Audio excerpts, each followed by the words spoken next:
হৃদয় ফেরদৌস খান channel যারা regular follow করেন তারা সবাই জানেন আমি আমার রেসিপির লুকস অ্যান্ড টেস্ট নিয়ে কখনোই কম্প্রোমাইজ করি না।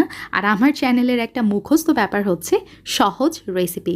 আজকের আমি আমার এই ডেজার্ট বানিয়ে দেখাবো বিস্কিট দিয়ে, ক্যান ইউ বিলিভ ইট? আর এই ডেজার্টটা বানাইতে আপনার কোনো চুলা জ্বালাইতে হবে না, কিচ্ছু করতে হবে না, রান্নার ঝামেলা নাই, জাস্ট ইনস্ট্যান্ট এই রেসিপিটা আপনি বানিয়ে নিতে পারবেন। একদম পানির মতো সহজ হতে চলেছে। আর আমার কাছে এই মিষ্টিটা খাওয়ার পরে মনে হয়েছে it was like love is first bite. বুঝেন অবস্থা, মানে মাথা নষ্ট।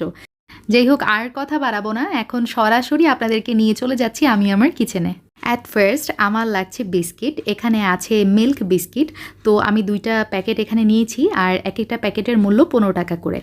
আচ্ছা, আপনারা চাইলে কিন্তু মেরি বিস্কুটও এখানে ব্যবহার করতে পারেন, কিংবা আমাদের দেশে বিভিন্ন এনার্জি বিস্কিট আছে সেগুলো ব্যবহার করতে পারেন। আর দেখতেই পাচ্ছেন নিশ্চয়ই আমি হাতের সাহায্যে ছোটো ছোটো পিসেস করে বিস্কিটগুলো এই ইলেকট্রিক ফুড চপারের মধ্যে দিয়ে দিচ্ছি। এটা হচ্ছে নিনজা ব্র্যান্ডের চপার, আর এটা হচ্ছে আপনাদের ভাইয়া আমেরিকা থেকে আসার সময় আমার জন্য নিয়ে আসছে। আপনারা অনেকেই জানতে চান যে আমি আমার রান্নার জিনিসগুলো কোত্থেকে কিনি বা কোথায় পাওয়া যায়, তো এই জন্য এটা বললাম আর কি। আর এই পণ্যগুলো বাংলাদেশেও কিন্তু অ্যাভেইলেবল, আপনারা চাইলে নিউ মার্কেট কিংবা স্টেডিয়াম মার্কেটে খোঁজ করলেই পেয়ে যাবেন। আর আমি ইলেকট্রিক ফুড চপার ব্যবহার করেছি বলে আপনাদেরও যে করতে হবে এমনটা কিন্তু না, আপনারা চাইলে ব্লেন্ডারেও কিন্তু এই বিস্কিট খুব সুন্দরভাবে গুঁড়া করে নিতে পারেন। তো দেখতেই পাচ্ছেন আমার বিস্কিট গুঁড়া হয়ে গেছে। এখন আমি ব্যবহার করব সামান্য পরিমাণে একটু জাফরান কালার অথবা ফুড কালার, যেটা বলেন না কেন, জাস্ট ফর আমার মিষ্টিতে যেন একটু ভাইব্রেন্ট কালার আসে। এখন দিয়ে দিচ্ছি গুঁড়া দুধ। এখানে ব্যবহার করেছি 2 টেবিল চামচ। তারপর এখানে দিয়ে দিচ্ছি গুঁড়া চিনি অর্থাৎ পাউডার সুগার। এখানে আমি 1 চা চামচের মতো ব্যবহার করেছি, এটা আপনার টেস্টের ওপরে নির্ভর করবে। আমি কি করেছিলাম, ব্লেন্ডারে জাস্ট চিনিটা গুঁড়া করে নিয়েছি, সেটাই ব্যবহার করেছি এখানে। আর 3 টেবিল চামচ এখানে দুধ দিয়ে দিলাম, যে দুধ আমি আগে থেকেই জাল করে রেখেছিলাম।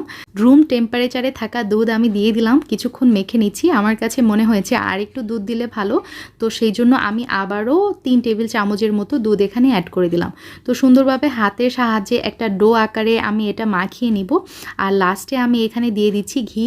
আর এই ঘি দেওয়ার ফলে এটাতে কি যে নাইস একটা ফ্লেভার অ্যাড হবে, অবশ্যই ঘিটা দিবেন। আর এই ডো মাখানোর সময় যে আমি গুঁড়া দুধটা ব্যবহার করেছিলাম, এই কারণে বুঝাই যাবে না যে এটা আমি বিস্কিট দিয়ে বানিয়েছি। তো এই ডো আমার তৈরি হয়ে গেছে, একটা সাইডে রেখে দিচ্ছি। এখন আরেকটা ছড়ানো প্লেটে আমি নিয়ে নিলাম 1 কাপের একটু কম আছে এখানে, এটা হচ্ছে শুকনো নারিকেল। তার মধ্যে দিয়ে দিলাম হচ্ছে 4 টেবিল চামচ এখানে আছে গুঁড়া দুধ, আর তার সাথে দিয়ে দিলাম গুঁড়া চিনি, অর্থাৎ ওই যে ব্লেন্ডারে আমি ব্লেন্ড করে রেখেছিলাম গুঁড়া চিনিগুলো, সেগুলা এখানে 2 টেবিল চামচ দিয়ে দিয়েছি। তবে আপনারা আপনাদের পছন্দ মতো চিনি এখানে ব্যবহার করতে পারেন। সামান্য একটু ঘি দিয়ে দিলাম 1/2 চা চামচের মতো, আর 3 টেবিল চামচ এখানে দিয়ে দিলাম ওই যে দুধ, যেটা আমি আগে জাল করে রেখেছিলাম। তো সবগুলো উপকরণ একসাথে এখন হাতের সাহায্যে খুব সুন্দরভাবে মেখে নিব। এই পর্যায়ে আমার ভিউয়ারদের জন্য ছোট্ট একটা টিপস, সেটা হচ্ছে অবশ্যই নারকেল এবং বিস্কিটের ডোতে অল্প অল্প করে লিকুইড দুধ ব্যবহার করবেন। তা না হলে ডোগুলোতে যদি দুধের পরিমাণ বেশি হয়ে যায় তাহলে কিন্তু সুন্দরভাবে আপনি শেপ দিতে পারবেন না, এই মিষ্টিটাও দেখতে অতটা সুন্দর লাগবে না। তো যাই হোক, আমার 2টা ডো সুন্দরভাবে বানানো কমপ্লিট। আমি এখন সাইডে রেখে দিচ্ছি। এখন একটা বড় ফয়েল পেপার নিয়েছি। আপনারা চাইলে এখানে বেকিং পেপার অথবা প্লাস্টিকের যেই পলিগুলা পাওয়া যায় সেগুলোও কিন্তু কেটে এখানে ব্যবহার করতে পারেন। এখন যে বিস্কিটের ডোটা বানিয়ে রেখেছিলাম সেটা দেখতে পাচ্ছেন আমি বেলুনের সাহায্যে একটু বেলে নিচ্ছি।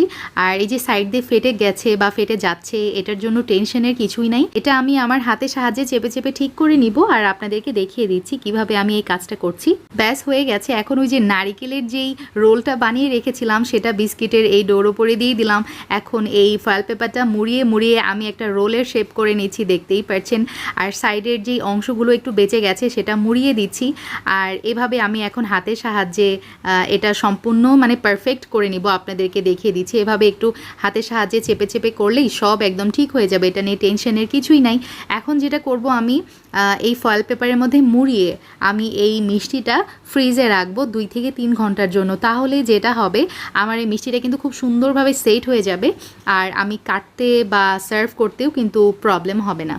ফিরে এলাম 3 ঘন্টা পর। আলহামদুলিল্লাহ আমার মিষ্টিটা কিন্তু খুব সুন্দরভাবে সেট হয়ে গেছে, একটু শক্ত হয়ে গেছে, যেটা এই জন্যই কিন্তু আমার মেইনলি ফ্রিজে রাখা। তো ফয়েল পেপারটা সরিয়ে নিলাম। এখন একটা ধারালো নাইফের সাহায্যে খুব সুন্দরভাবে এটা কেটে নিব। দেখতেই পাচ্ছেন কাটার পরে কতটা সুন্দর লাগছে, আলহামদুলিল্লাহ। আমি আমার মিষ্টি দেখে আমি নিজেই মানে মুগ্ধ হয়ে গেছি। আর এটা যে খেতে কি পরিমাণ মজা হয়েছিল সেটা তো আগেই বলেছি। এই মিষ্টিটা 10 থেকে 15 দিনের মতো ভালো থাকবে, ফ্রিজে রেখে আপনারা খেতে পারেন। আর যদি মেহমান আসে তার আগের দিনও এভাবে তৈরি করে রাখতে পারেন, ফয়েল পেপারে মুড়িয়ে। যখন মেহমান আসবে ঠান্ডা ঠান্ডা এভাবে সার্ভ করে দিতে পারেন। নামি দামি মিষ্টির দোকানের মতো টেস্ট হয়েছে একদম, কেউ খেয়ে বুঝতেই পারবে না যে এটা আপনি বিস্কিট দিয়ে বানিয়েছেন।